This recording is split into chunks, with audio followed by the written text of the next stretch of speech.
Super. Bonjour, bonjour. Bienvenue sur la chaîne Ebenezer Training. J'espère que vous allez bien. Donc, sur cette chaîne, je partage les connaissances en réseau, en sécurité, en cybersécurité, et aussi je donne quelques conseils dans le domaine de réseau. Donc, je partage vraiment mes connaissances là-dessus. Donc, si c'est des contenus qui vous intéressent, n'hésitez pas premièrement à vous abonner et n'hésitez pas de cliquer sur la cloche quand vous abonnez afin de recevoir les notifications quand les vidéos sont mises en ligne. Donc voilà, et partagez aussi, partagez la vidéo, partagez et n'hésitez pas aussi d'aimer la vidéo. Donc aujourd'hui, je vais présenter quelques routeurs que j'ai reçus. Ce sont des routeurs que je vais utiliser pour mon lab CCIE que je suis en train de préparer, que bientôt je vais passer. J'ai commandé des routeurs que j'ai reçus, donc je vais vous présenter ces routeurs. Donc ici sur moi j'ai le routeur Cisco modèle, c'est le modèle, c'est ici juste à côté là. C'est marqué Cisco 800, la série 800. La série 800, donc la série de ce routeur, c'est marqué Cisco 800, routeur Cisco 800, série 800. Et à ce niveau, si vous avez les informations concernant euh, les, les voyants en fait des câbles. C'est-à-dire que les câbles, quand vous les connectez derrière le routeur, vous avez aussi cette partie ici, ça vous montre en fait l'activité au fait. C'est-à-dire que quand le câble est connecté, le voyant va soit s'allumer, soit ça sera orange ou vert, ainsi de suite. Donc ça vous donne vraiment l'état, le statut du port, ou bien des ports ou des câbles qui sont connectés, plutôt pas des câbles, mais des ports qui sont les statuts des ports qui sont connectés. Donc, quand tu connectes des câbles derrière le routeur, ça te donne vraiment le statut ici. Ça allumé, ça clignote ou ça ne clignote pas. Donc, tu as toutes les informations ici. Donc, des informations que tu as ici, tu peux déjà déterminer, savoir s'il y a un problème au niveau du port ou il y a un problème au niveau du câble. Donc, voilà, c'est ça. Donc, tu as toutes ces informations ici. Et là, quand je tourne à ce côté-ci, ce routeur, tu peux le racker. Pour le racker, faut mettre des brackets. Ce qu'on appelle des brackets, c'est comme, en français, on va dire comme des oreilles. Tu les mets ici, en fait, de part et d'autre. Dans ce côté-ci, à droite, et de ce côté-ci aussi, tu les mets. Donc, ce sont ces oreilles ou des brackets que tu mets qui te permettent, en fait, de le racker au niveau du rack ou bien au niveau de la baie des serveurs pour que ça puisse, en fait, tenir, ça puisse pas tomber. Il faut mettre des oreilles de part et d'autre, dans le côté gauche et le côté droit. Ici, de part et d'autre. Ok, donc là, je vais tourner ici pour vraiment voir ce qui se passe derrière le routeur. Donc ici, nous avons, si je pars ici, on a fait ce power. Ce bouton ici, ça nous permet en fait, quand je connecte mon routeur, quand je le connecte au fait avec mon câble à l'alimentation, ça se connecte ici. Ici, comme vous pouvez voir ici, là, j'ai mis mon doigt ici, c'est l'alimentation. Dès que vous connectez le câble d'alimentation, vous avez ce bouton ici, là, juste à côté, là. Ça te permet d'allumer, au fait. Tu peux connecter le câble d'alimentation et le routeur n'est pas démarré. Donc, il faut le démarrer manuellement.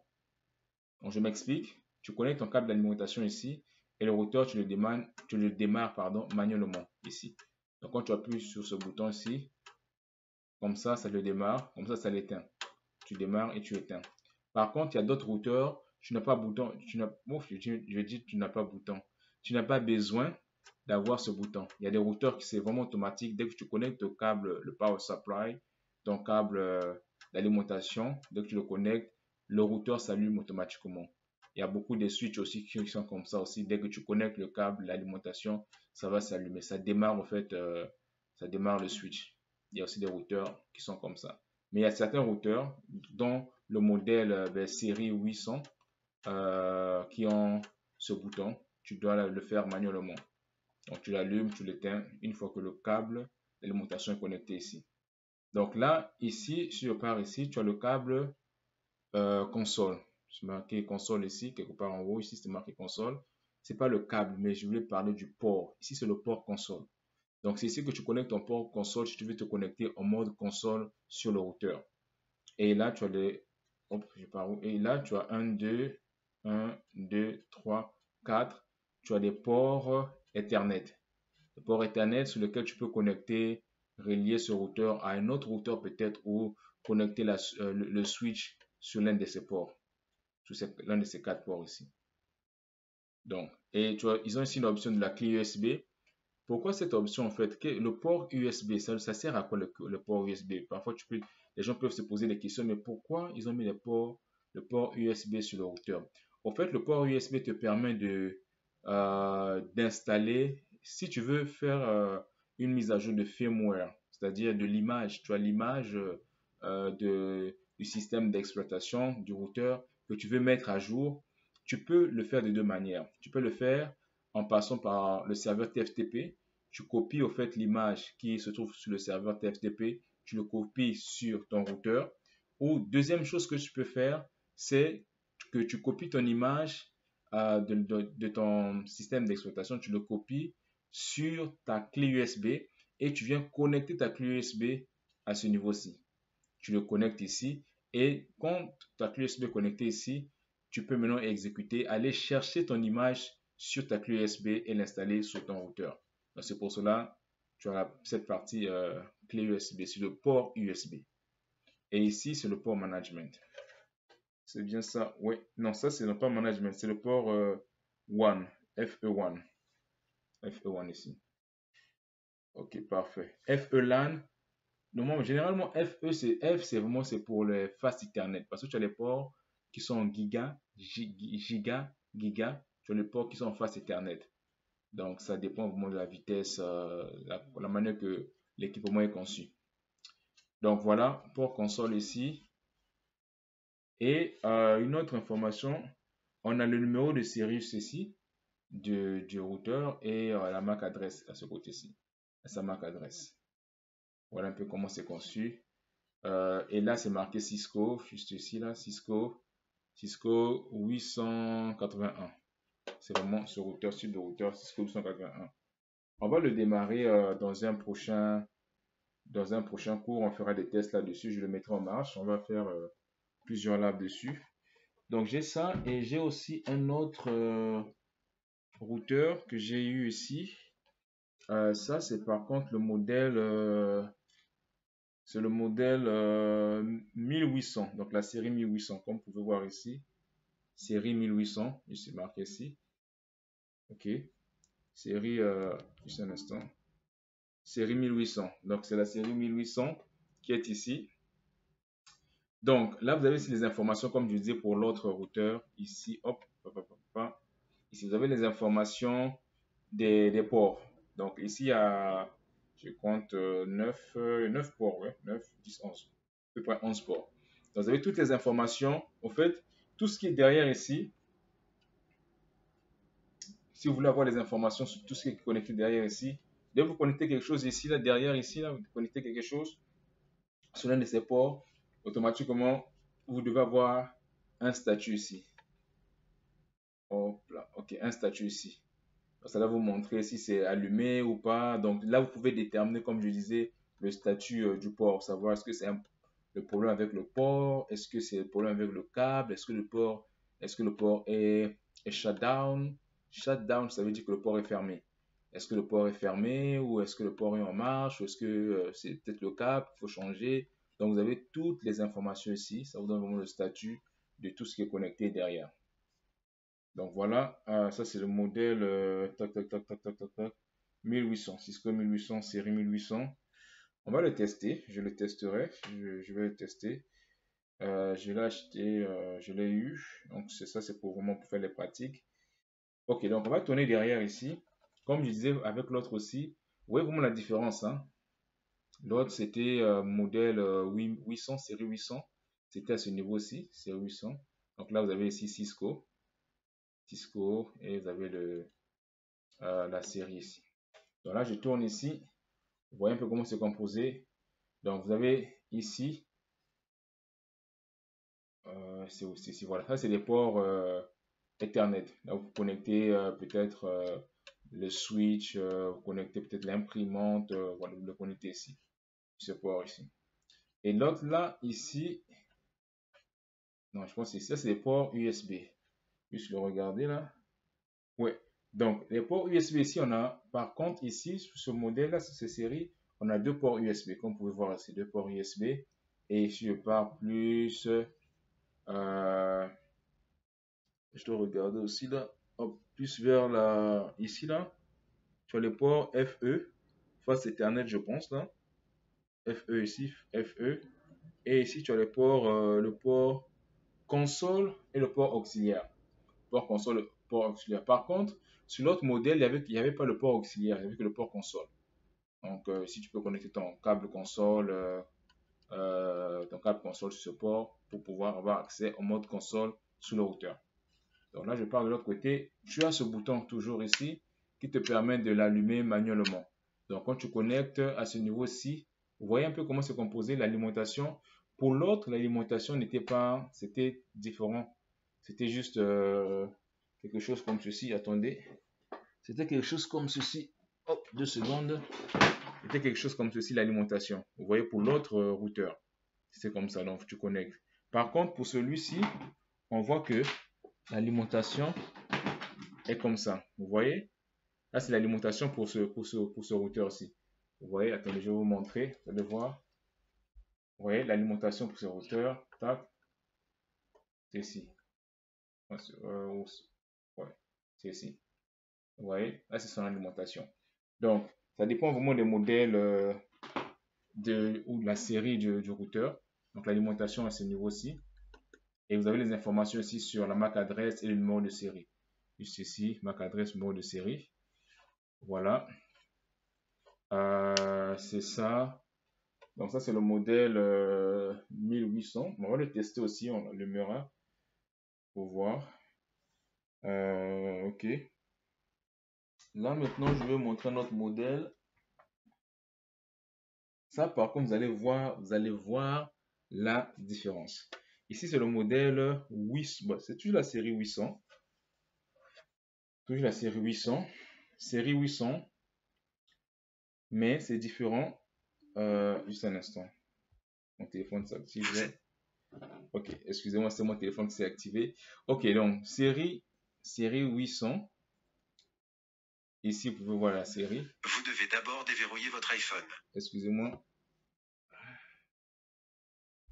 Ok, c'est mon téléphone qui s'active. Ok, parfait, on revient. Donc, série 800, ici. Vous avez deux câbles, en fait, deux ports plutôt. Pourquoi je dis câble? Deux ports USB.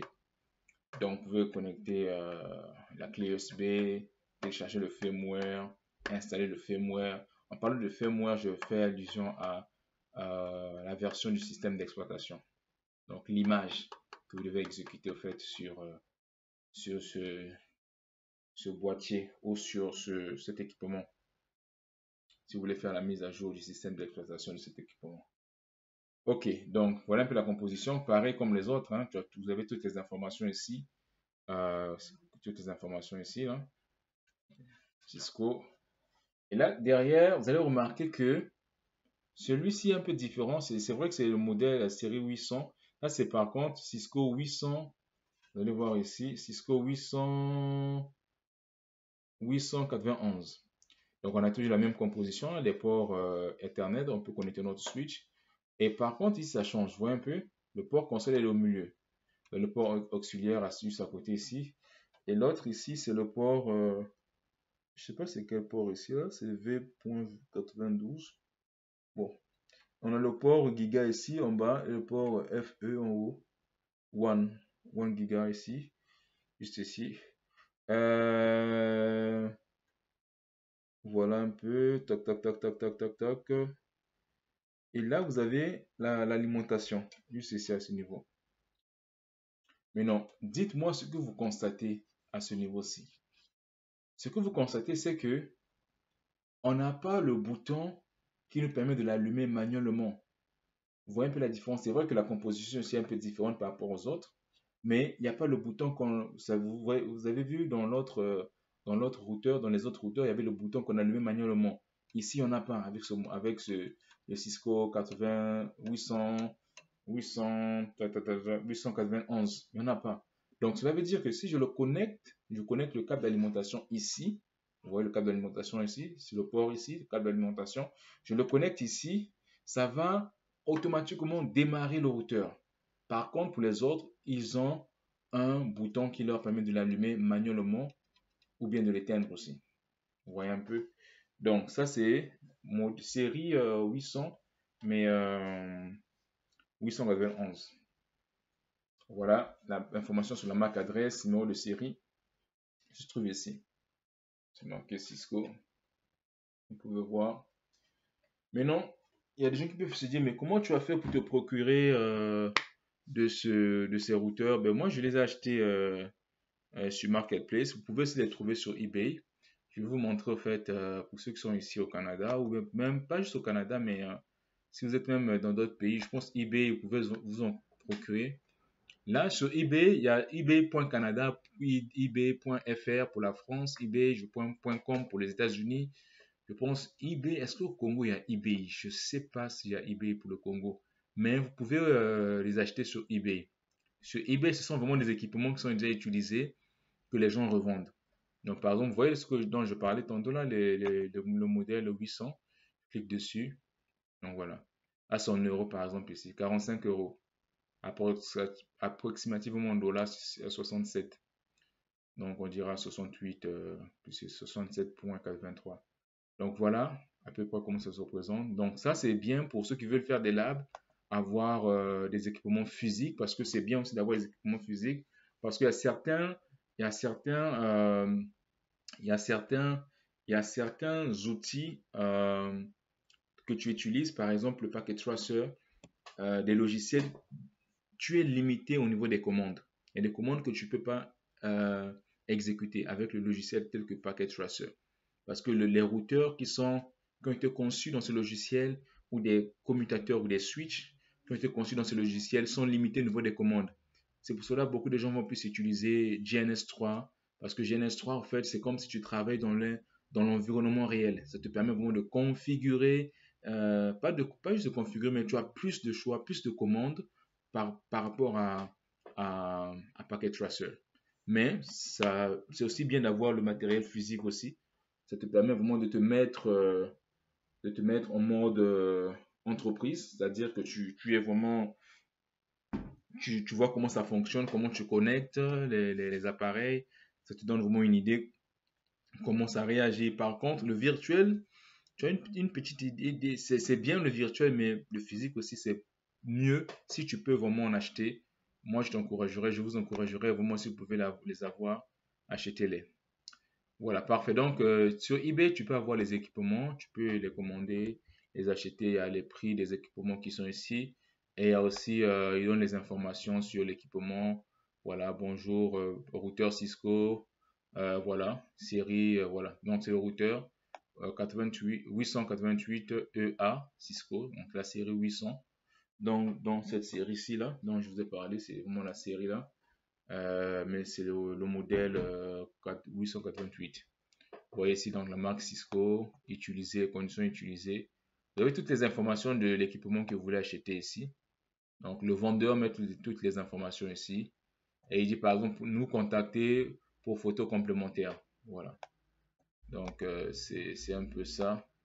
Donc moi je vous encourage. Donc voilà, vous avez d'autres ici. Il y a plusieurs choix vraiment des équipements que vous pouvez avoir sur eBay. Si vous pouvez les procurer, les avoir, ça sera une très bonne chose. Vous montez votre lab et voilà. Donc ça, ce sont les routeurs que j'ai achetés pour mon lab. On va pratiquer, on va beaucoup pratiquer, on fait des pratiques.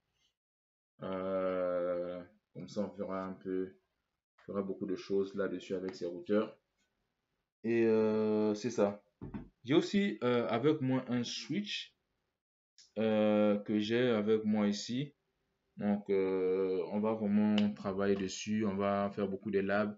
Sinon, si vous avez des questions, n'hésitez pas à me les poser dans les commentaires ou bien je mettrai sur mon courriel aussi dans la description. N'hésitez pas. Sur ce, je vous dis à la prochaine, au prochain cours.